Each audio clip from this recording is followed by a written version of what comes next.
Hello everyone, I am Professor Mallikarjun Aute, working as an assistant professor in Mechanical Engineering Department at NK Orchid College of Engineering and Technology, Solapur. Today we are dealing with the topic ergonomics. Then we will see what exactly the ergonomics is. Generally, a machine is considered as an entity itself, but in actual practice, the machine, man means the person who is working on the machine, also called as an operator, machine, and the working environment form the systems, and this system is needed to be considered as a single unit. Means generally what exactly we does is machine itself or a single machine is considered as an entity itself, but actually the person who is working on the machine, that machine itself, and also the working environment that will form a system, and this entire system is considered as a single unit. The components of ergonomics are: first component is anatomy and physiology, and generally it deals with structure and function of the human body, senses, and also the mental processes. These are coming under anatomy and physiology. Then anthropometry, it deals with information on the body size, field of the movement, field of view, speed of responses, and forces that can be exerted. Means here in case of anthropometry, information of the body size means the distance between the joints, what is the head dimension, what the standard palm or hand size is, etc. Okay, so all this data is covered in the anthropometry, and also it deals with content like how much a person or a hand can exert a force on a particular equipment, etc. All these are covered under the anthropometry. Then psychology deals with knowledge of brain, nervous system, and human behavior, and also the conditions that aid efficiency and comfort and avoid fatigue. So these are the components of ergonomics. Now what exactly the definition of ergonomics is, that we will see now. Ergonomics is the relationship between man and machine and the application of anatomical, physiological, and psychological principles to solve the problems arising from man-machine relationship. Okay, so what ergonomics is? It is a relationship between man and machine, and what we are doing, we are using these anatomical, physiological, and psychological principles to solve the problem which are arising from the man-machine relationship. That is nothing but the ergonomics. The word ergonomics is coined from two Greek words, that is nothing but ergon and nomos. So combination of ergon and nomos will coin a word called as a ergonomics. So ergon is nothing but, meaning of it is work, and nomos means natural laws. And now the ergonomics means the natural laws of the work. So whenever we are designing the equipments for human use, it is important to realize that the man has only limited powers. Hence, designer should design the machine should suit man's health, happiness, and effectiveness. Right? Means if a designer is using a concept of ergonomics, so he has to design the machine in such a way that that machine should suit the man's health, happiness, and effectiveness. In short, in simple words, I will say like this: the man should not adjust himself according to the machine. He should design the machine as per the comfort level and effectiveness level of a man. Right? So we should not adjust according to the machine. We have to adjust the machine according to our comfort and effectiveness. So that exactly the idea behind ergonomics. So there is one more definition for ergonomics: a systematic study of relationship between people, their occupation, equipment, work environment. See here, study of relationship between people, their occupation, equipment on which they are working, and the environment in which they are working, that is called the work environment, for the purpose of increasing the human efficiency and removing features of design which tends to cause inefficiency or physical disability. That is nothing but the definition of ergonomics, or we will just try to interpret what this definition is. So here we are dealing with the relationship between people and their occupation, equipment, and the environment in which they are working, right? So also what we will do, we will try to remove some features which will cause inefficiency and physical disability, and the combination of and the study of this is called as a ergonomics. Now we will see what is the importance of ergonomics in design. So it decreases physical and mental stresses. So ergonomics will help us to decrease the physical stress as well as the mental stress. It helps to study the man-machine relationship. Okay, means whether the person who is working on the machine, whether he is comfortable, whether he can work on that machine very effectively, right?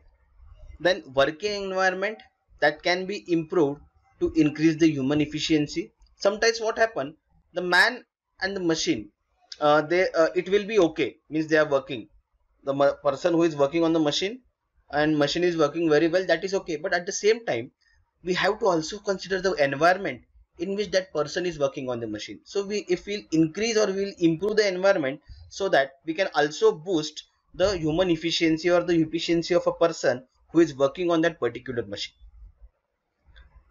The next point is reliability, safety, etc. can be improved on low cost effective basis. So we can improve reliability and safety if we will follow ergonomics in the design, and it can be done on low cost effective basis. So I have just sorted out, or I have just picked up the important points in case of ergonomics. The next point is anthropometrics. So what is that? We will see. Generally, anthropometric deals with the study of human body and its movements. And study of human body and its movements often involving the research into measurements relating to the people. Okay, so human body and its movement means here the dimensions of the human body is taken, and also we are concentrating on the movements of parts of the body of a human.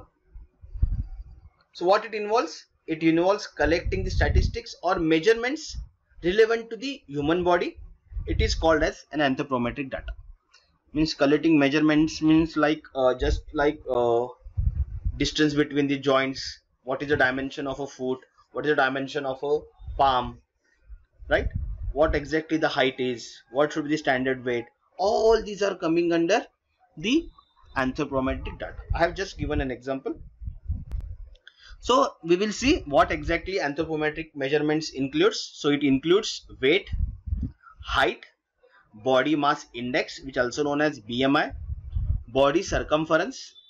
It includes arm, waist, hip, and calf. And it also includes waist to hip ratio, WHR, elbow amplitude, and knee heel length. So generally these are the measurements which are included in the anthropometry.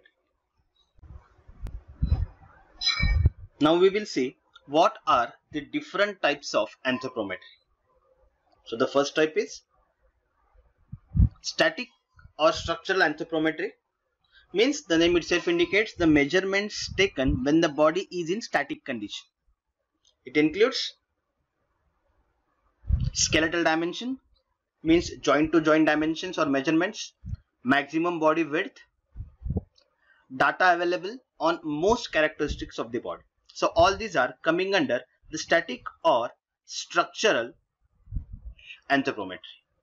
The second type is dynamic or dynamic function anthropometry. So name itself indicates that the measurements are taken in the dynamic condition or when the body is in motion.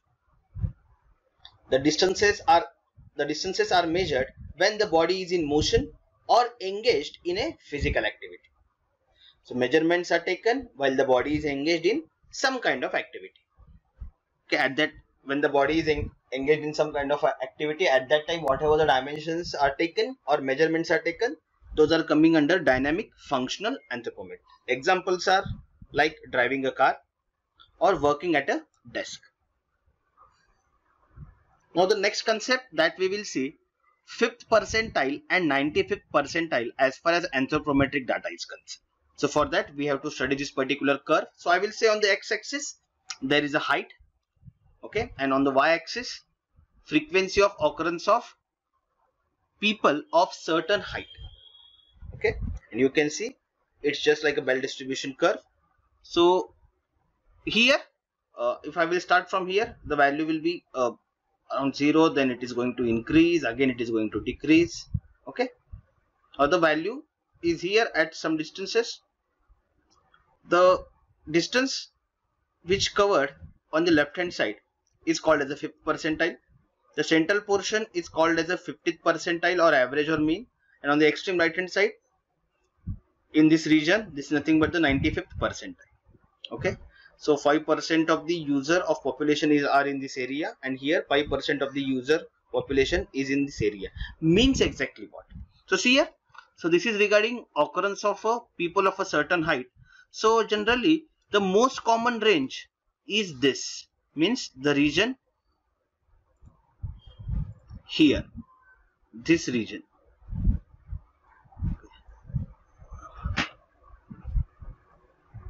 So in this region the people are having the common height,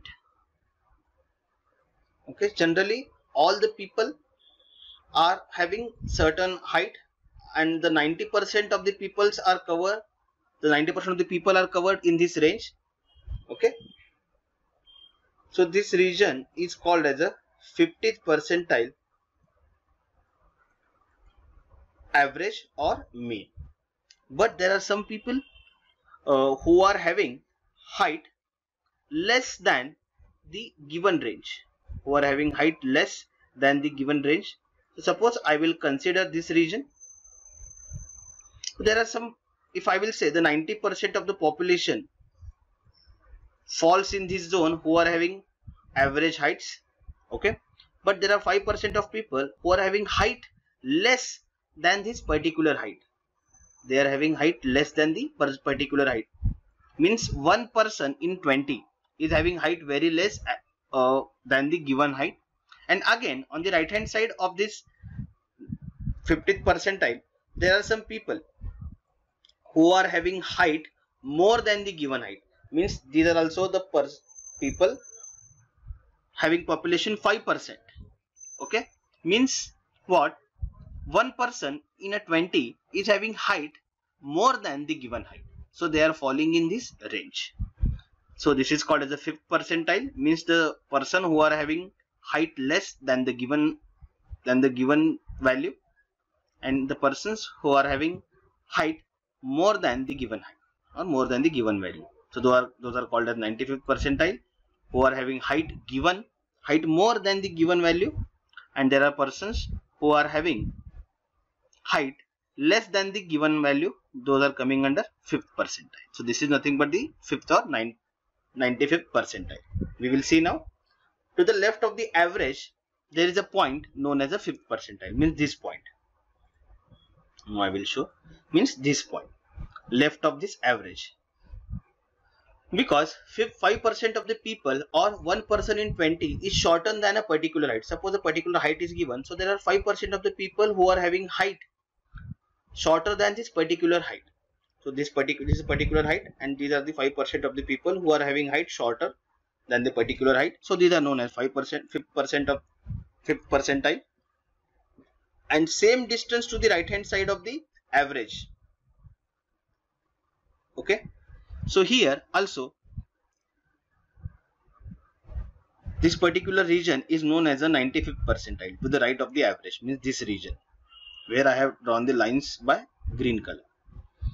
So here there is only one person in 20 taller than this height. So this is a particular height. So there are 5% of people who are having height taller than this height, or one person in a 20 is taller than this height. So this is called as a 95th percentile, and rest of the 90% are in the average range. Okay. Now we will see the usage of this 5th percentile and 95th percentile in the principles of application of anthropometric data. So first principle is design for extremes of individuals or the population. So here first one is maximum, means we are looking for the maximum range like automobile interiors, escape batches or doorways. And minimum means what should be the minimum applied force, or what should the minimum reaching distance. And most of the design covers 5th through 95th percentile. And what is that? Just now we have seen. Okay, means this covers the 90% of the population, 5th to 95th percentile. Most of the designs are applicable for them only. Next one is design with an adjustable range. So here we can adjust the range, like design should fit 5th through 95th percentile of a relevant population. That is absolutely valid. And design for the average versus design for the extreme, means there are some principles where we have to design for the average people, means for 90% of the people, and sometimes we have to design for the extreme, means either we have to design for 5th percentile, means those are having body dimensions or height less than the average height, or for those 95th or those 5% of the people or 95th percentile which are having height more than the average height. And like case studies are like seat height, letter height and countertops. Variability of population. So anthropometric measurements are generally function of age, gender, nationality, user type and several other factors. Okay, so these are the principles in the application of anthropometric data. These principles we have to consider. Okay, some examples of anthropometric data like measurement of an ear, you can see here, and also the measurement of a palm of an hand. So if I will apply this case study of measurement of palm of a hand, I can deal with the dimensions or design of a mouse, okay, which we use with the computer or laptops. Also earphones, it deals with the measurement of an ear. Okay, one more very interesting, cricket bats in different sizes according to the age group. Like if you'll see, you might have seen up to age group of 8 or 9 the size of the bat is different. Again 10 to 8 to 12 the size is different. 20 to 15 the size is different. Means the sizes of the bats are manufactured according to the age group, because for those particular age group there are some standard body dimensions, and according to those body dimensions the bats are manufactured in different sizes according to their age groups. Chairs. Okay, so as far as chairs are concerned, the most important parameter is waist to hip ratio that has been taken for different age groups or different body dimensions, and accordingly the chairs are designed.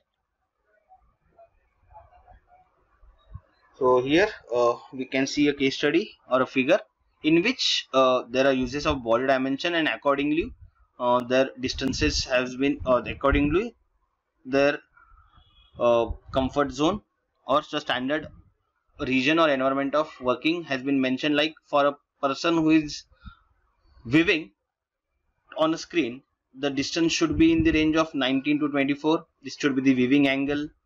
The angle between the arm and the elbow, it should be 90 degree. Okay, the distance between knees to the particular floor should be in the range of 23 to 28. And again here, if the height is less, then we can use a footrest, or sometimes we can adjust the height of this chair as well. So all these are nothing but the combinations of anthropometric data and also the ergonomic condition when the person is working on a particular machine. So areas covered under ergonomics are First one is communication between man and machine. Just now we have seen the example of a woman who was working on the computer. Again, working environment, it also plays very vital role. Like the person who is working on a machine, she should be working in a environment which should be comfortable for him, so that his or her efficiency will be increased. Human anatomy. Third one is human anatomy posture while using the machine. This is also very important. If person is using a proper posture while working on the machine, so that he will have a less fatigue and he will utilize his all the energy on the while working. Okay. Again, energy expenditure in hand and foot operation. So all these are the parameters which are covered under ergonomics.